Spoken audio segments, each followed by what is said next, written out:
Good morning friends, so welcome to the prelims booster session. आज का पहला topic है office of the speaker. Topic political important है। तो टीडीपी और जेडीयू जो बीजेपी के अलाइज हैं एनडीए में, वो पोजीशन ऑफ स्पीकर चाहते थे। और स्पीकर जो है वो प्रिजाइडिंग ऑफिसर होता है लोकसभा का। तो इसी ऑफिस के बारे में अब हम देखेंगे। तो office of speaker of Lok Sabha article 93 of the Indian constitution में जो है वो दिया गया है, जिसमें कि स्पीकर और डिप्टी स्पीकर दोनों को कहा गया है कि जैसे जितनी जल्दी हो सके हाउस के शुरू होने पर इनका इलेक्शन होगा। सिंपल मेजॉरिटी से इलेक्शन होता है हाउस में, और ये टर्म उनकी एंड हो जाती है जैसे ही हाउस डिसॉल्व होता है। आर्टिकल 94 जो है वो कहता है कि नो कॉन्फिडेंस जो है मूव किया जा सकता है स्पीकर के खिलाफ 14 दिन का नोटिस देकर। और लाइक एनी अदर मेंबर वो डिस्क्वालिफिकेशन भी फेस कर सकते हैं, जैसे कि कोई हाउस का कोई भी मेंबर फेस कर सकता है। कोई स्पेसिफिक क्वालिफिकेशन तो नहीं है स्पीकर बनने के लिए, कोई भी मेंबर जो है वो एंटाइटल्ड होता है, स्पीकर बन सकता है। और स्पीकर जो है प्रिजाइडिंग ऑफिसर होता है लोकसभा का, और एक क्रूशियल रोल निभाता है पार्लियामेंट्री डेमोक्रेसी में। और ये पोस्ट डिफर है बाकी मेंबर से। कैसे? जो स्पीकर की चेयर होती है हाउस पे, वो सबसे ऊपर रखी जाती है। उनके पास एक कास्टिंग वोट होती है। सैलरी ऑफ स्पीकर जो होती है वो कंसोलिडेटेड फंड ऑफ इंडिया पर चार्ज होती है, अनलाइक अदर एमपीज। अब पावर्स ऑफ लोकसभा स्पीकर देखें अगर हम,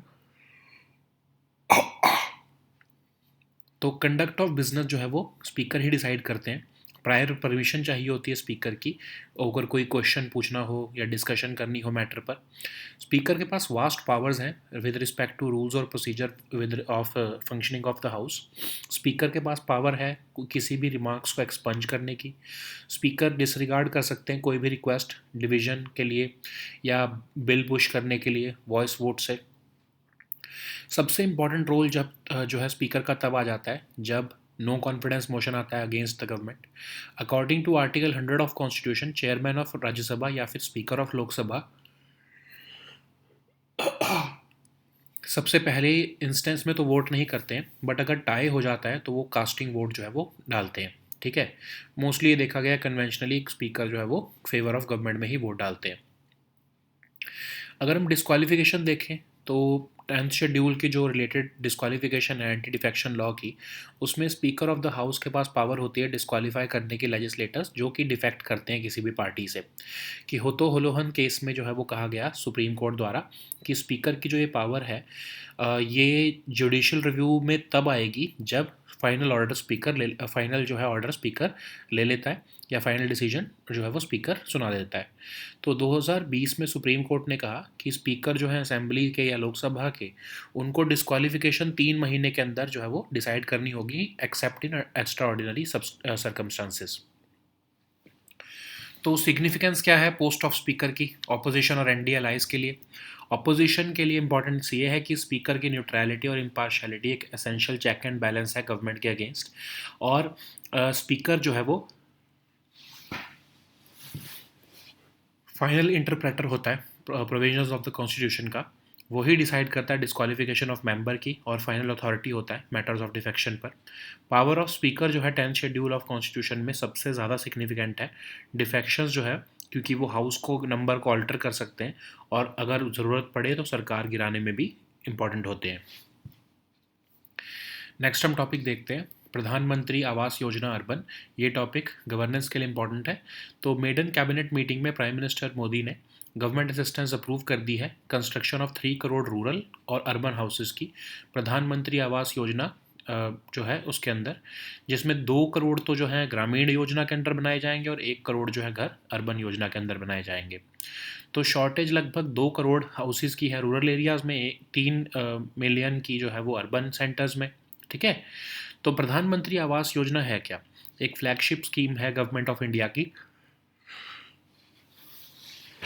2015 में लॉन्च की गई थी, अफोर्डेबल हाउसिंग देने के लिए अर्बन और रूरल पुअर को।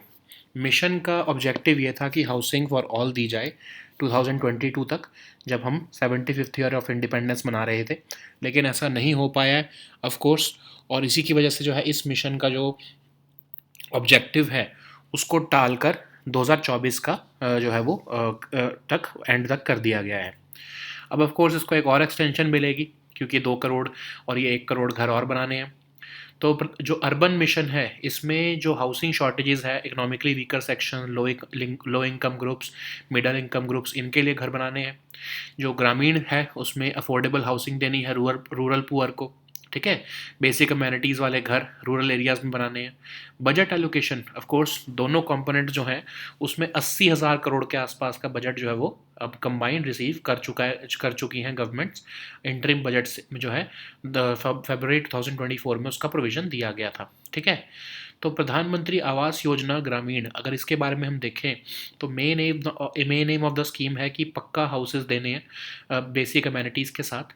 और इस स्कीम को उनके लिए लाया गया था, उन लोगों के लिए जिनके पास अपना घर नहीं है और कच्चे घर में रह रहे हैं वो। तो 25 स्क्वायर मीटर का प्लॉट जिसमें एक हाइजीनिक कुकिंग स्पेस होगी, ये देने का प्रोग्राम है ये। मिनिस्ट्री ऑफ रूरल डेवलपमेंट इसको स्कीम को चला रही है। और कॉस्ट कैसे शेयर होगी? 60-40 की रेशियो में, मतलब 60% जो है वो सेंट्रल गवर्नमेंट उठाएगी खर्चा, स्टेट गवर्नमेंट जो है वो 40% उठाएगी। और प्लेन एरियाज़ में 1.2 लाख तक की असिस्टेंस जो है वो हर घर के लिए दी जाती है। हिमालयन स्टेट्स में, नॉर्थ ईस्टर्न स्टेट्स में, union territory of Jammu Kashmir में 90-10 की रेशियो है और 1.3 लाख तक की असिस्टेंस दी जाती है। कहा जा रहा है कि सेंट्रल गवर्नमेंट इसको रिवाइज़ करके जो 1.2 लाख की है उसको 1.8 लाख करने का प्लान कर रही है। 1.3 लाख को बढ़ाकर 2 लाख तक का हिली एरियाज़ में प्लान कर रही है। 100% फाइनेंसिंग जो है सेंट्रल गवर्नमेंट की यूनियन टेरिटरीज खासकर यूटी ऑफ लद्दाख के लिए भी जो है वो दी जाती है, ठीक है। अगर हम देखें कि बेनिफिशरीज़ जो हैं वो सोशो इकोनॉमिक और कास्ट सेंसस जो किया गया था 2011 में, उस डेटा पर जो है वो बेनिफिशरीज़ आइडेंटिफाई किए गए हैं और उसको ग्राम सभा द्वारा वेरीफाई किया गया है। कंस्ट्रक्शन ऑफ टॉयलेट्स के लिए 12,000 रुपये तक के और प्रोविज़न है जो कि स्वच्छ भारत मिशन के अंडर मिलते हैं। पेमेंट्स इलेक्ट्रॉनिकली डायरेक्टली जो है बैंक अकाउंट्स में पहुंचा दी जाती हैं बेनिफिशरीज़ की। परफॉर्मेंस अगर देखें, more than 2.94 crore houses already sanctioned किए जा चुके हैं स्टेट या यूटीज़ में, जिसमें कि 2.61 करोड़ हाउसेस जो हैं ऑलरेडी कंप्लीट भी हो चुके हैं। अब अर्बन जो मिशन है प्रधानमंत्री आवास योजना का, वो ministry of housing and urban affairs चला रही है। 2015 में ही इसको भी लॉन्च किया गया था।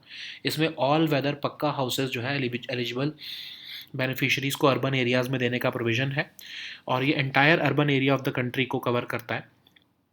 इसको सेंट्रली स्पॉन्सर्ड स्कीम की तरह इम्प्लीमेंट किया जा रहा है, एक्सेप्ट जो क्रेडिट लिंक्ड सब्सिडी का जो कंपोनेंट है उसको सेंट्रल सेक्टर स्कीम की तरह कवर किया जाता है।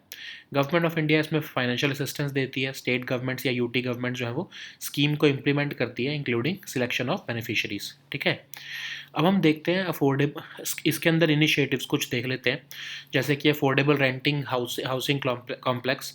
तो जो अर्बन माइग्रेंट्स या पुअर्स हैं उनको अफोर्डेबल रेंटिंग हाउसिंग जो है रेंटल हाउसिंग दिए जाते हैं close to their work place.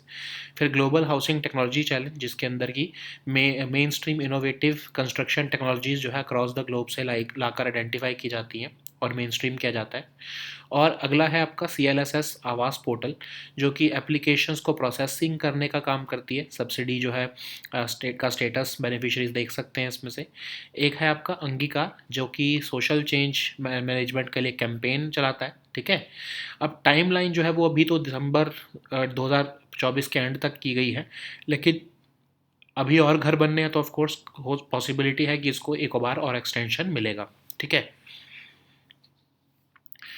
Next हम टॉपिक देखते हैं Atal innovation mission, ICDK water challenge 4.0। ये टॉपिक आपके गवर्नेंस के लिए इंपॉर्टेंट है। तो अटल इनोवेशन मिशन जो नीति आयोग का है, उन्होंने 2 ग्राउंड ब्रेकिंग इनिशिएटिव्स अनाउंस किए हैं, AIM ICDK वाटर चैलेंज और 5th edition of innovations for you handbook, ठीक है। तो ये AIM ICDK वाटर चैलेंज जो है, इसको अटल इनोवेशन मिशन ने नीति आयोग के द्वारा जो है वो शुरू किया है। क्रिटिकल वाटर रिलेटेड चैलेंजेस जो है इन्वेंटिव सॉल्यूशंस के द्वारा एड्रेस करने के लिए। तो ऑब्जेक्टिव क्या है? Of course critical water related challenges address करना। टीम्स सिलेक्ट जो होंगी वो पार्टिसिपेट करेंगी global next generation digital action programme में, 9 कंट्रीज़ में होगा जो, ठीक है। फिर प्रोग्राम जो है एम्फेसाइज करता है सस्टेनेबिलिटी, डिजिटल सॉल्यूशंस, इंक्लूजन और यूनिवर्सल डिज़ाइन प्रिंसिपल्स पर। और जो पार्टिसिपेंट्स हैं वो शोकेस कर सकेंगे अपनी इनोवेशन डिजिटल टेक समिट जो कोपेनहेगन में होने वाली है। और जिस चैलेंज में एंट्रीज़ जो है वो 2 ट्रैक्स पर लिए जा रही हैं, एक तो स्टूडेंट्स के लिए और दूसरा यंग एंटरप्रेन्योर्स के लिए जो कि 35 से कम एज के हैं। नेक्स्ट हम टॉपिक देखते हैं Huntington's disease. Topic social issues के लिए इंपॉर्टेंट है। तो a team of scientist UK की, उन्होंने non invasive measurement techniques develop की हैं और नॉवल एनालिसिस मेथड डेवलप किए हैं ताकि डिकोड किया जा सके डिसीज़ प्रोग्रेशन को, जो कि लोग सफ़र कर रहे हैं हंटिंगटन डिसीज़ से। हंटिंगटन डिसीज़ एक इनहेरिटेड डिसऑर्डर है जो कि नर्व सेल्स को पार्ट्स ऑफ द ब्रेन में ग्रेजुअली हार्म करता है, मतलब उससे फिर वो ब्रेक डाउन हो जाते हैं और वो ख़त्म हो जाते हैं। तो इसका वाइड इम्पैक्ट पड़ता है पर्सन की फंक्शनल एबिलिटीज़ पर, उनकी मूवमेंट, थिंकिंग, साइकेट्रिक डिसऑर्डर्स पर। एडल्ट ऑनसेट जो है वो बहुत कॉमन है इसमें। अर्ली ऑनसेट जो है वो चाइल्डहुड से ही शुरू हो जाता है। एक जेनेटिक म्यूटेशन होती है एच टी टी जीन में, उससे ये जो है हंटिंगटन डिसीज़ होती है। एच टी टी जीन जो है वो एक प्रोटीन बनाता है हंटिंगटन, उसी के नाम पर ये डिसीज़ है। ये डिसीज़ बहुत रेयर होती है और ये फैमिलीज़ के थ्रू ही पास ऑन होती है। एच डी से जो है मूवमेंट में कॉग्निटिव या साइकेट्रिक डिसऑर्डर्स हो सकते हैं। पेशेंट जो है वो मूड स्विंग्स से सफ़र करता है, डिफ़िकल्टी इन रीजनिंग होती है, एबनॉर्मल और अनकंट्रोलेबल जर्की मूवमेंट्स होती हैं, डिफ़िकल्टी होती है स्पीकिंग में, स्वेलोइंग में, वॉकिंग में। कोई क्योर तो नहीं है इस डिसीज़ का, तो इसलिए ट्रीटमेंट का क्योर ये रहता है कि इसके सिम्टम्स को ही स्लो डाउन किया जा सके। ठीक है। नेक्स्ट हम टॉपिक देखते हैं एयर लोरा। ये टॉपिक आपके सिक्योरिटी के लिए इंपॉर्टेंट है। तो इसराइल एरोस्पेस इंडस्ट्रीज़ ने एक new air launched variant launch किया है लोरा बैलिस्टिक मिसाइल का रिसेंटली। तो एयर लोरा एक एयर लॉन्च्ड वेरिएंट है long range artillery ballistic missile का, जिसको डिज़ाइन और डेवलप किया गया है इसराइल एरोस्पेस इंडस्ट्रीज़ द्वारा। एक long range air to ground missile है ये। इसमें advanced immune INS GNSS navigation और स्ट्रॉन्ग एंटी जैमिंग कैपेबिलिटीज़ लगी है और ये फायर एंड फ्रॉगेट प्रिंसिपल पर चलता है, ऑटोनोमस ऑपरेशन पर चलता है। ठीक है। नेक्स्ट हम टॉपिक देखते हैं Birsa Munda. Topic art and culture के लिए इंपॉर्टेंट है। झारखंड गवर्नर और चीफ मिनिस्टर ने रिसेंटली ट्रिब्यूट्स पे किए हैं ट्राइबल आइकन बिरसा मुंडा जी को, उनके डेथ एनिवर्सरी पर। तो बिरसा मुंडा एक फोक हीरो, ट्राइबल फ्रीडम फाइटर थे और छोटा नागपुर प्लेट्यू एरिया में को बिलोंग करते थे। इन्होंने इंडियन ट्राइबल मास मूवमेंट जो है वो लीड की, और जो कि बिहार और झारखंड बेल्ट में शुरू हुई अर्ली 19th सेंचुरी में अंडर ब्रिटिश कोलोनाइजेशन। मुंडा जो हैं उन्होंने ट्राइबल्स को रैली किया और fight against forceful land grabbing के लिए जो है वो अलाइन किया अगेंस्ट ब्रिटिश गवर्नमेंट। उनका जो इन्फ्लुएंस था वो, उन्होंने लोगों को इन्फ्लुएंस किया ताकि वो अपने लैंड के ओनरशिप के इम्पोर्टेंस को रियलाइज़ कर सकें और अपने राइट्स उसके ऊपर जो है वो असर्ट कर सकें। उन्होंने encourage किया ट्राइब्स को कि वो अपने ट्रेडिशंस पर स्टिक रहें। मुंडा रेबेलियन उन्होंने लीड किया, जिसको उलगुलन भी कहते थे या तामर रिवोल्ट भी कहते थे। Oppressive policies of British administration के अगेंस्ट ये रिबेलियन था। गुरिल्ला वॉरफेयर टेक्निक्स का इस्तेमाल किया ब्रिटिश फोर्सेस के अगेंस्ट। उन्होंने मुंडा ट्रेडिशंस, क्रिश्चियनिटी और हिंदुज़म से जो है वो इंस्पिरेशन ली और एक बिग हिट रहा ये पूरा कैंपेन अगेंस्ट ब्रिटिश गवर्नमेंट, जिसकी वजह से छोटा नागपुर टेनेंसी एक्ट पास किया गया 1908 में, जिसके बाद रिस्ट्रिक्शन लगा दी गई कि ट्राइबल पीपल का जो लैंड है वो नॉन ट्राइबल में ट्रांसफ़र नहीं हो सकता। उन्होंने जो है फेथ ऑफ बिरसाइद भी जो है वो फाउंड किया। उनको जो है धरती अब्बा या फादर ऑफ अर्थ भी कहा जाता था। और स्टेट ऑफ झारखंड उन्हीं की बर्थ एनिवर्सरी में साल 2000 में बनाई गई थी। ठीक है। So now let us see all these topics in English.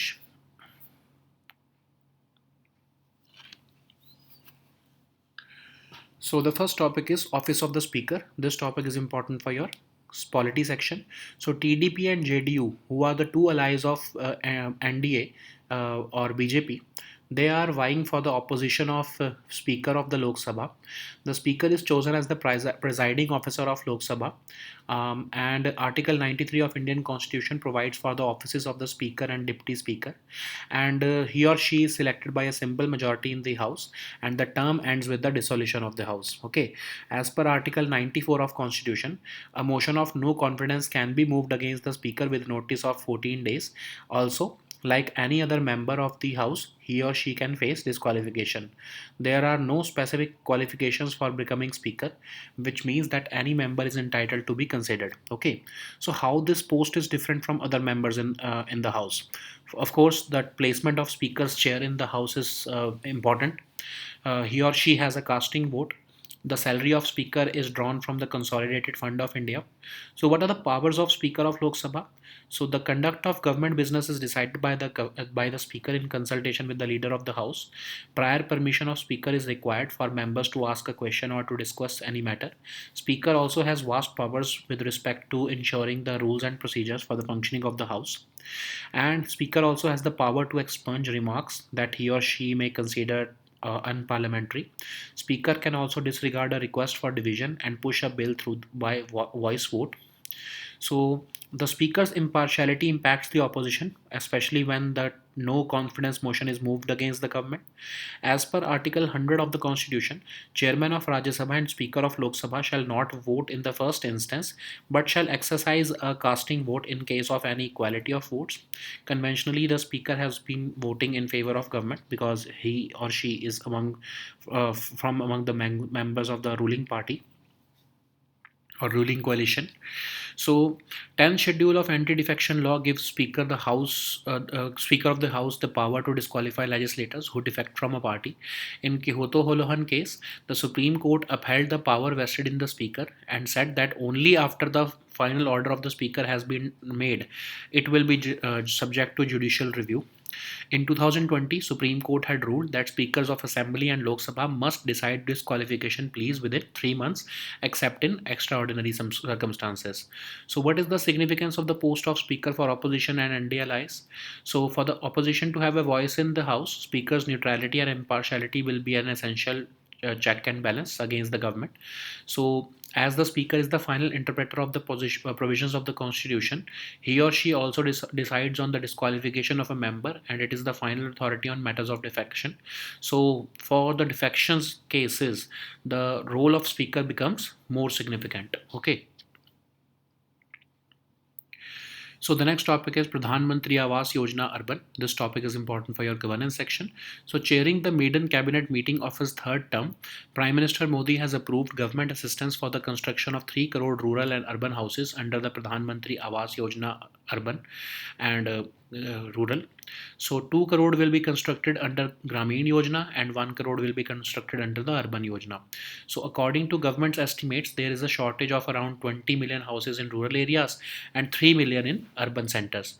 According to a study conducted by ICRIER, urban housing shortage increased by 54% in 2000 from 2012 to 2018. So what is Pradhan Mantri Awas Yojana? Okay, so it's a flagship initiative of the Government of India which was launched in 2015 with the aim of providing affordable housing to all the urban and rural poor. The mission envisions housing for all by the year 2022, and it is a centrally sponsored scheme. So it has two components: the urban one, which aims to address the housing shortages among the economically weaker sections, low income group and middle income groups.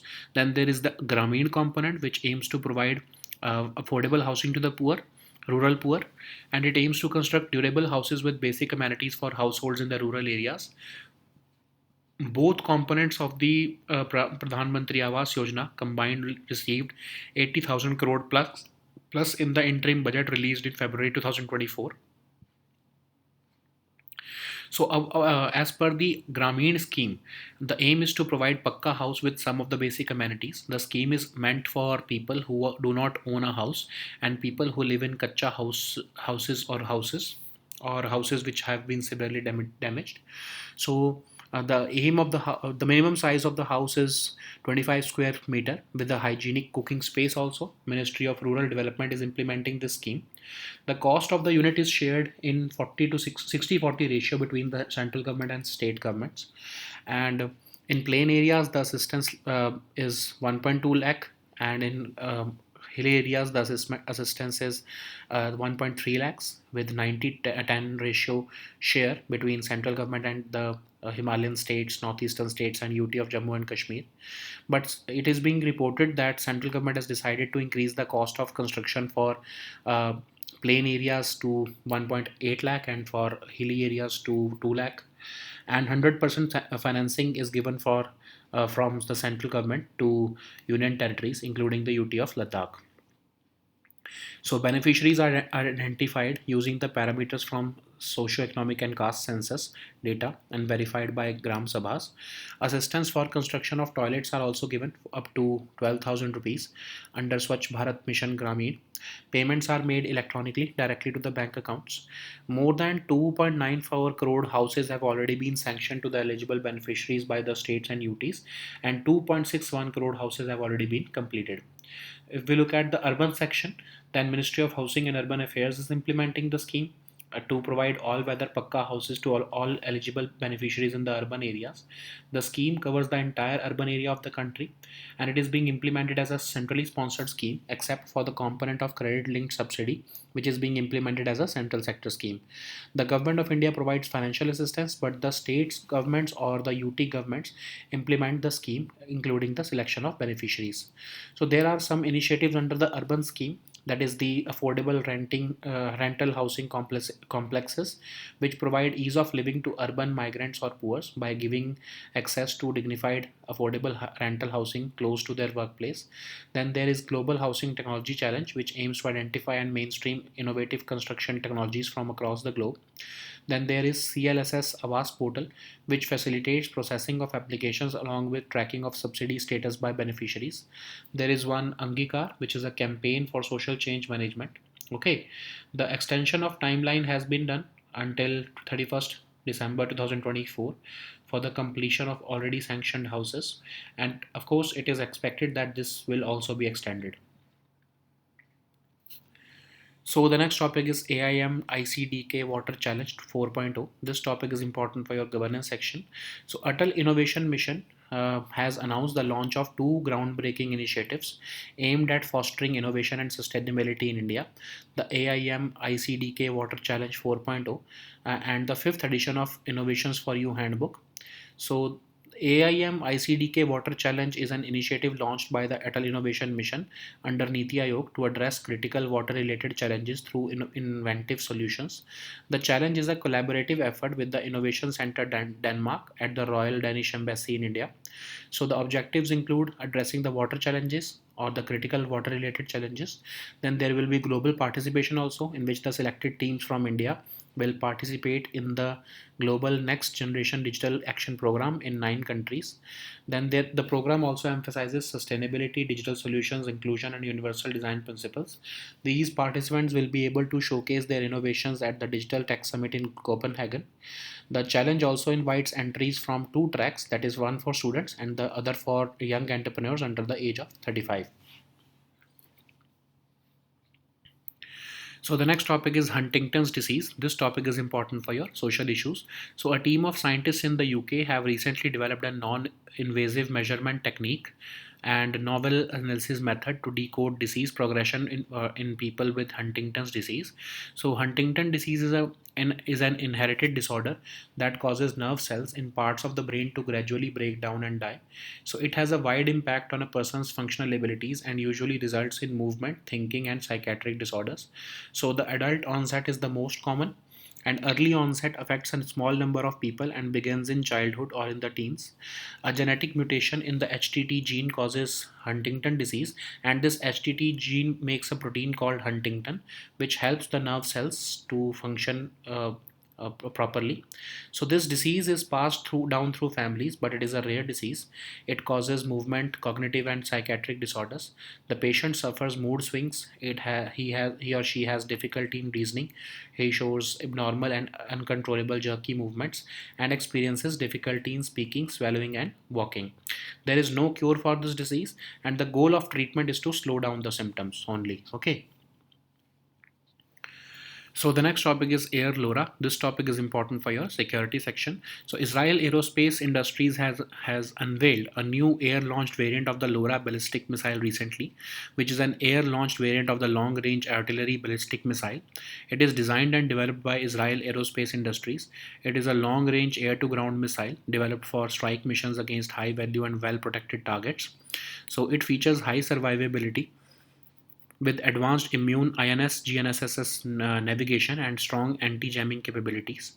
So it can simply be integrated into airborne platforms with simple fire and forget and autonomous operation. Okay.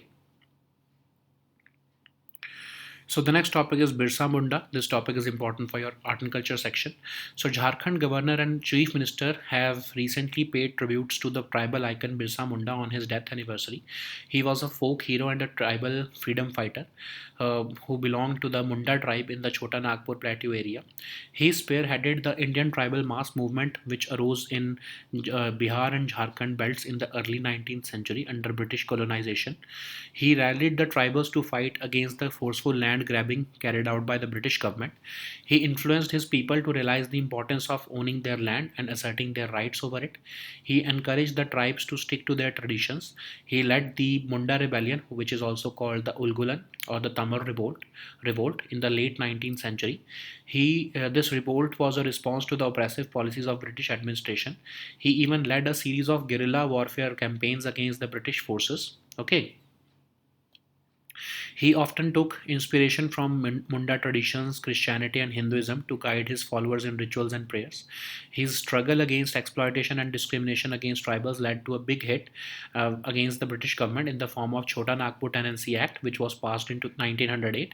This act restricted the passing on of land from the tribal people to non tribals. He also founded the faith of Birsait, that is a blend of animism and indigenous beliefs.